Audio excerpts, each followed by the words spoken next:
علامہ ابن الاسیر نے یہیں پر لکھا ہے کہ شاید یاجوج ماجوج کا ایک فتنہ ایسا ہوگا جو فتنہ اس فتنے سے بڑھ کر ہوگا۔ یاجوج ماجوج کے بارے میں قرآن میں بھی موجود ہے، احادیث کے اندر بھی ان کا ذکر موجود ہے۔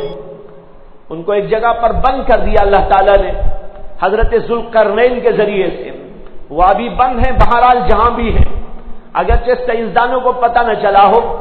سائنسدان کہتے ہیں کہ ہم نے تو دنیا بھر کو چھان دیا، کہیں بھی کسی جگہ یاجوج ماجوج کا پتہ نہیں چلتا، لیکن جواب یہ ہے اللہ اگر ان کو چھپا کے رکھنا چاہے تو تم دیکھ کیسے سکتے ہو؟ اللہ نے چھپائے رکھا ہے، جب ظاہر کرنا ہوگا تبھی دکھائے۔ تو بہرحال یاجوج ماجوج آئیں گے، بڑا فتنہ مچائیں گے، اتنی بڑی کثیر آبادی ہوگی یاجوج ماجوج کی کہ مسلم شریف کی حدیث کے اندر موجود ہے کہ جب وہ قوم آئے گی دنیا میں، دنیا ہی میں ہے لیکن شہروں کی طرف آ پڑے گی، جب آئے گی تو دنیا میں انسان ان کے درمیان میں کہیں اکا دکا نظر آئے گا۔ یہ آبادی اتنی کثیر ہوگی، ان کے درمیان میں انسانوں کو تلاش کرنا پڑے گا، ارے انسان کون ہے، کہاں ہے انسان؟ یہ قوم ہر جگہ نظر آتی رہے گی، اور اتنی بڑی طاقتور قوم کہ ملکوں کو تباہ کر دے گی، انسانوں کو غارت کر دے گی، بڑی تباہیاں مچائے گی۔ یہاں تک کہ مسلم شریف کی حدیث میں موجود ہے ایسی زبردست قوم کہ وہ دریائے فرات پر سے گزرے گی تو اس پورے دریائے فرات کے پانی کو چاٹ کے رکھ دے گی۔ جو آدمی وہاں سے بعد میں گزریں گے وہ کہیں گے شاید یہاں کبھی پانی ہی نہیں آیا ہوگا، یعنی ایسا چاٹ کے رکھ دیں گے پانی کو، اس سمندر کو، کہ لوگ کہیں گے یہاں کبھی پانی ہی نہ آیا ہو۔ یہ ایسا زبردست انقلاب۔ بہرحال یہ قوم بھی کچھ ایسے ہی عجیب و غریب تماشا کرتے ہوئے آئی، غارت گری کرتے ہوئے آئی، تباہی مچاتے ہوئے آئی۔ یہ سب تاریخ ہے، اس تاریخ میں سے یہ بھی ہم کو دیکھنا ہے۔ اللہ نے توفیق دی قازان کو، اور ایک اللہ والے کی معیت اور ایک اللہ والے کی بات نے اس کے دل کے اوپر اثر کر دیا، اور پھر وہ مسلمان ہو گیا، اور اس کے مسلمان ہوتے ہی تاتاری قوم کے لاکھوں لاکھ انسان مسلمان ہو گئے، اور انہوں نے بہت اچھا اس زمانے میں بھی ریکارڈ قائم کیا۔ بہرحال میں یہ کہنا چاہ رہا تھا اگر تاتاری فتنے میں یہ مسلمان پنپ سکتے ہیں، تاتاری فتنے کے دور میں مسلمانوں کو اللہ تبارک و تعالی یوں جو ہے بچا سکتے ہیں، تو بھائیوں یہ دوسرے فتنے تو اس کے سامنے کوئی فتنے نہیں۔ ان فتنوں میں بزدلی کیوں؟ بزدلی کے بجائے اپنے حالات کا جائزہ۔ بزدل مسلمان نہیں ہوا کرتا، غیر ہوا کرتا ہے، لیکن مسلمان کی ایک بات یہ ہے، مسلمان کو یہ ہونا چاہیے وہ اپنے حالات کا جائزہ لے، اپنے اعمال کا جائزہ لے، اپنے اخلاق کا جائزہ لے، اپنے کردار کا جائزہ لے، اپنے طور و طریقوں کا جائزہ لے، اپنے ایمان کا جائزہ لے، اپنے عقیدوں کا جائزہ لے، اور دیکھے کہ میں ایمان میں کہاں تک کامل ہوں۔ اگر میرے اندر نقصان ہے، میرے اندر عیب ہے، اور انفرادی طور پر بھی دیکھے، اجتماعی طور پر بھی دیکھے، دونوں طرح غور و فکر کرے کہ میرے اندر میں بیٹھ کر غور کروں، تنہائیوں میں غور کروں، میرے ایمان کی کمزوریاں کیا، میرے اعمال کی کمزوریاں کیا، میرے اخلاق اور میرے کردار کی کمزوریاں کیا، میری معاشرت اور میرے معاملات کی کمزوریاں کیا ہیں۔ اسی کے ساتھ اجتماعی طور پر بھی غور و فکر ہو کہ مسلمانوں کے اجتماعی حالات کیا ہے، معاشرتی حالات کیا ہے، ان کے معاملات کیسے چل رہے ہیں، ایمان کے اندر کتنی قوت و طاقت ہے، اعمال کے اندر کہاں تک یہ آگے بڑھ رہے ہیں، یا اس کے اندر کہاں کمزوری آ گئی، اسی طرح معاشرت میں کیا خرابی ہے، اس کا جائزہ لیتے ہوئے آدمی اپنے آپ کو بھی بنانے اور اپنے معاشرے اور اپنے سماج کو بھی ٹھیک راستے پر لانے کی محنت اور جد و جہد کرے، اس لیے کہ اس کے بغیر کوئی طریقہ کار نہیں، ایک ہی طریقہ کار ہے جس کا ذکر قرآن کی اس آیت میں کر دیا، وَأَنْتُمُ الْأَعْلَوْنَ ان کنتم مؤمنین، اگر تم مومن ہو تبھی تم سر بلند ہوگی، اگر یہ نہیں ہے تو پھر کچھ بھی مار تم پر پڑ سکتی ہے۔ تمہارے حالات اگر سدھرتے نہیں ہیں تو تمہیں ذلت و خواری کے کسی بھی گڑھے میں پہنچایا جا سکتا ہے۔ اگر تمہارے ایمان میں تم کامل نہ ہوئے، تمہیں رسوائی اور پسپائی کے کسی بھی گڑھے میں ڈالا جا سکتا ہے۔ یہ اعلان ہے قرآن کا، وَأَنْتُمُ الْأَعْلَوْنَ إِن كُنتُم مُؤْمِنِينَ، تم ہی سربلند ہو، لیکن شرط کیا ہے؟ شرط یہ ہے وَإِن كُنتُم مُؤْمِنِينَ، بشرطے کہ تم مومن ہو۔ اور مومن ہونے کا مطلب بھائیو ہمارے جیسا مومن نہیں، مومن تو ہم سب ہے۔ یہ اللہ کا شکر ہے کہ اللہ نے ہم کو کافر نہیں بنایا، اللہ نے ہم کو بے ایمان نہیں بنایا، اللہ نے ہم کو مشرک نہیں بنایا، اللہ نے ہمیں ایمان کی دولت عطا فرمائی، یہ اس کا احسان عظیم ہے۔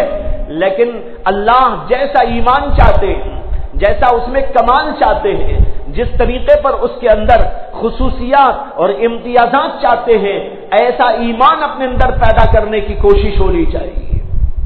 ہم تو مومن ہیں لیکن لنگڑے لولے مومن ہیں، ہزاروں کمزوریاں ہیں، ہزاروں عیوب ہیں، ہزاروں خامیاں ہیں، ایمان کے اندر وہ کمال موجود نہیں، بلکہ یہ بہت ہی ناقص قسم کا ایمان ہے۔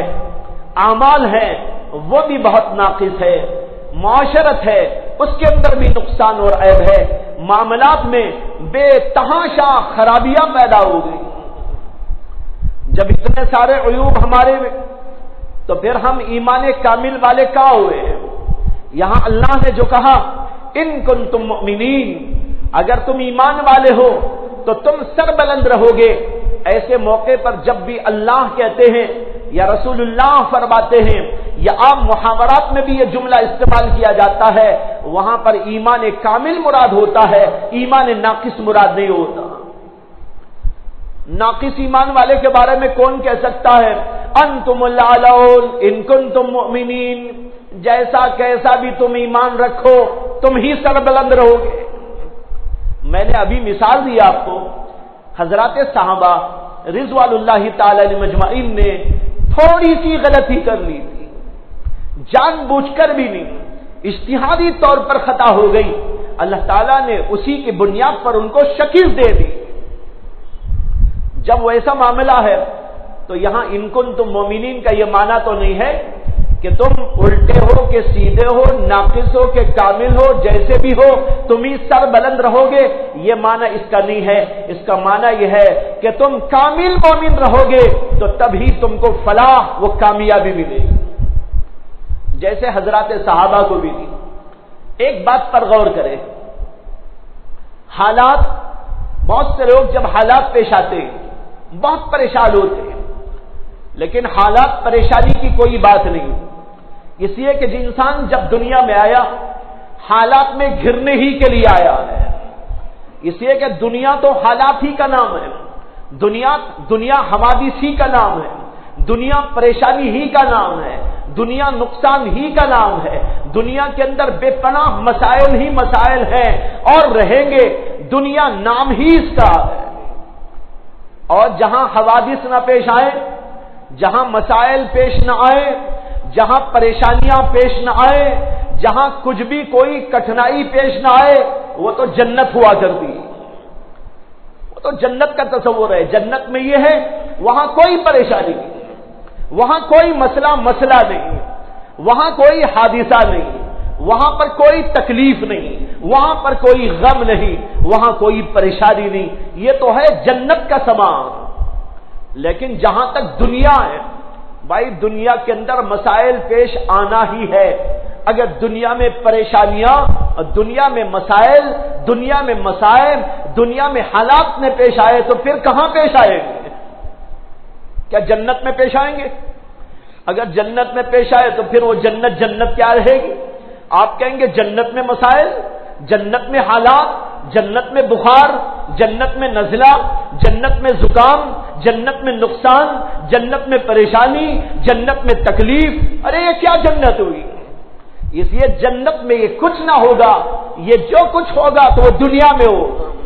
اس لیے اگر یہاں حالات اور مسائل و مصائب و پریشانیاں ہیں، یہ کوئی اچنبے کی بات نہیں، یہ کوئی تعجب خیز بات نہیں. جب سے اسلام آیا تب سے یہ حالات ہیں. کیا اللہ کے نبی علیہ السلام پر حالات نہیں آئے؟ کیا حضرات صحابہ پر حالات نہیں آئے؟ کیا تابعین و تبع تابعین پر حالات نہیں آئے؟ ہر دور کے اندر غور کرتے چلے جائیں، بلکہ جتنا پہلے آپ جائیں گے وہیں پر آپ کو زیادہ حالات اور زیادہ مسائل نظر آئیں گے. نبی اکرم صلی اللہ علیہ وسلم نے جو ہی اسلام کی دعوت دی، ہم جانتے ہیں اللہ کے نبی علیہ الصلوۃ والسلام کو سارے کفار مکہ اور سارے مشرکین عرب پہلے سے بہت معتبر سمجھتے تھے اور آپ کے لیے الصادق الامین کا لقب دیا کرتے تھے. لیکن اللہ کے نبی نے جو ہی کہا میں اللہ کا پیغمبر ہوں، ایک خدا کی دعوت دینے آیا ہوں، بتوں کی پوجا چھوڑ دو، نماز پڑھا کرو، اللہ کی عبادت کیا کرو، نیکیاں کیا کرو، میں یہ پیغام دینے کے لیے آیا ہوں. اور آخرت آنے والی ہے، دنیا ختم ہونے والی ہے، میں آخرت کو دیکھ رہا ہوں، آخرت کے حالات کو دیکھ رہا ہوں، جنت و دوزخ مجھ کو دکھائی گئی ہے، میں اس کی خبر لے کے تمہارے پاس آیا ہوں. تم ان باتوں کو قبول کرو، ایمان لے آؤ. یہیں سے مخالفت شروع ہو گئی. مخالفت ایمان کو پیش کرنے پر شروع ہوئی.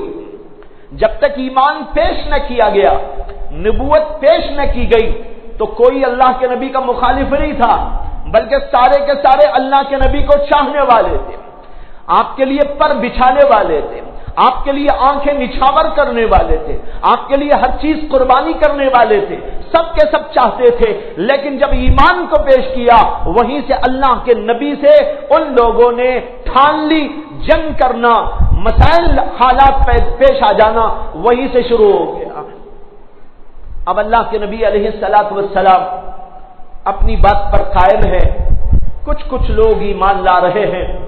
ابو بکر ایمان لائے، خدیجۃ الکبریٰ ایمان لائی، عثمان غنی ایمان لائے، اور بھی کچھ لوگ ایک ایک کر کے ایمان لا رہے تھے. یہ جو ایمان لا رہے تھے ان کے لیے بھی اور نبی اکرم صلی اللہ علیہ وسلم کے لیے بھی کفار مکے کی طرف سے مسائل کھڑے کر دیے گئے. ہم تاریخ جانتے، بار بار سنتے، کیسی سخت ترین باڑ لگائی گئی. ان لوگوں نے مارنا، پیٹنا، راستوں میں کانٹے بچھانا، پتھروں کی بارش کر دینا. اللہ کے نبی نماز پڑھ رہے ہو، وہاں پر لا کر آپ کے اوپر گندگیوں کا ڈال دینا اور آپ کے گلے کے اندر رسی باندھ کر کھینچنے کی کوشش کرنا، یہ سب کچھ ہو رہا تھا. اور اسی زمن میں اللہ کے نبی علیہ الصلوۃ والسلام دار ارقم میں جا کے چند دنوں کے لیے بند ہو گئے. چلنا دشوار تھا، پھرنا دشوار تھا، صحابہ کا بھی نکلنا دشوار تھا.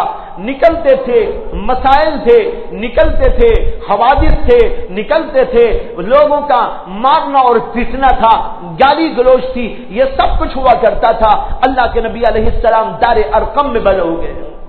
اسی زمانے میں عمر بن خطاب کو لالچ دی گئی تھی کہ تم جاؤ اور محمد صلی اللہ علیہ وسلم کو پکڑ کے لے آؤ، ان کو زندہ یا مردہ لے کر آؤ تو تم کو 100 اونٹ سرخ دیے جائے. حضرت عمر نے بھی چاہا میں ہی اس سلسلے میں آگے بڑھوں. حضرت عمر اس وقت کافر تھے، تلوار سونت کے چلے تھے، اور چلتے چلتے ان کی بہن بہنوئی کا گھر آیا.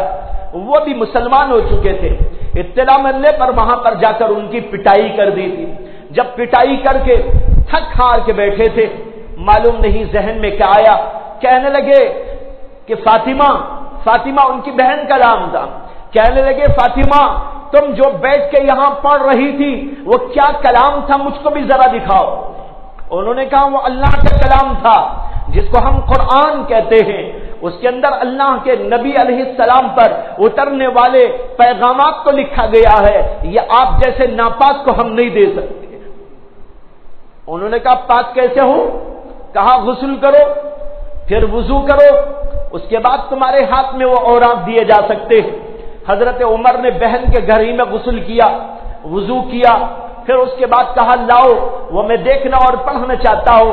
ان کے سامنے وہ آیتیں رکھی گئی جو ایک چیز کے اوپر لکھی ہوئی تھی. پہلے ایک بینڈنگ میں قرآن نہ تھا، اوراق پہ کچھ لکھا ہوا تھا، پتوں پہ لکھا ہوا تھا، چمڑیوں پر لکھا ہوا تھا، ٹھیکریوں پہ لکھا ہوا تھا، معلوم نہیں وہ کس پہ لکھا ہوا تھا، اور اس کے اوپر سورہ طٰہٰ کی آیتیں لکھی ہوئی.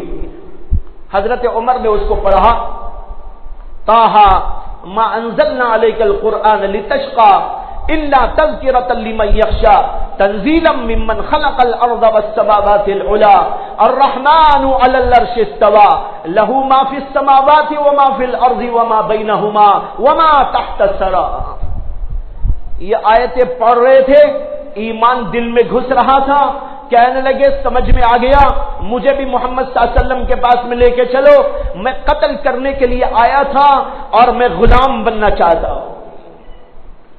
چنانچہ اس کے بعد جا کے دار ارقم میں حضرت عمر نے ایمان قبول کیا. اس کے بعد کہنے لگے یا نبی اللہ کیا ہم حق پر نہیں ہیں؟ اللہ کے نبی نے کہا کیوں نہیں؟ کہا کہ پھر چھپنے کی کیا ضرورت ہے، آپ باہر نکلے اور ہم چلیں گے کعبۃ اللہ میں اور وہاں جا کر ہم نماز پڑھیں گے. یہ سب حالات پیش آئے اور یہ رات وہ رات تھی کہ اللہ کے نبی علیہ الصلوۃ والسلام نے اپنے اللہ سے دعا مانگی تھی، اے اللہ عمر بن ہشام یا عمر بن خطاب کے ذریعے ایمان کو تقویت عطا فرما. عمر بن ہشام کون؟ جس کو ہم ابو جہل کہتے، اس کا اصل نام تو ہے عمر بن ہشام، لیکن اس کو مسلمانوں نے کہا ابو جہل، اس لیے کہ وہ سارے لوگوں میں سب سے بڑا جاہل تھا، سارے لوگوں میں سب سے بڑا جہالت والا تھا، اس لیے مسلمانوں نے اس کا نام رکھ دیا ابو جہل، جہل کا باپ. تو یہ جہل کا باپ اس لیے ہو گیا کہ جہالت بہت تھی، اس لیے جہالت کا کام کرنے والوں کا نام ابو جہل ہوتا ہے. جو علم کا کام کرے، اچھائیوں کا کام کرے، نیکیوں میں لگا رہے، اس کو ابو جہل نہیں کہا جاتا.